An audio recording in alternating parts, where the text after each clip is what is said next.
Dobri 2 uri po zaključku prve tekme letošnjega svetovnega prvenstva v nogometu med Južno Afriko in pa ekipo Mehike, stadion Soccer City, ta fantastična arhitekturna mojstrovina v jugovzhodnem predelu Johannesburga, blizu townshipa Soveto že sameva. Navijači so se medtem že odpravili na svoje domove oziroma v hotele, saj v Johannesburgu pač vladajo drugačne varnostne razmere, kot smo jih denimo vajeni v Evropi.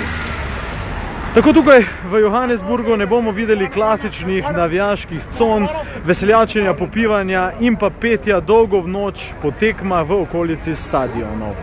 Razmere so tukaj že sedaj mirne, kot vidite, le še peščica ljudi vztraja v bližini stadiona, ostali pa so medtem že našli svoje avtobuse in taksije, ki so jih odpeljali v druge mestne predele. Prva tekma svetovnega prvenstva v Južni Afriki se je sicer išla le deloma po željah domačinov.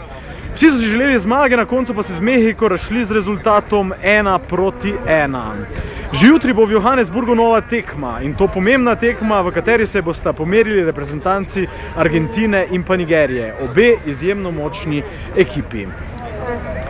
Tako je za nami prvi johannesburški dan, ki je minil v sjajnem vzdušju, veliki nogometni euforiji in pa nacionalnem zanosu Južnoafričanov, ki so izjemno ponosni, da so postali in so gostitelji svetovnega nogometnega prvenstva.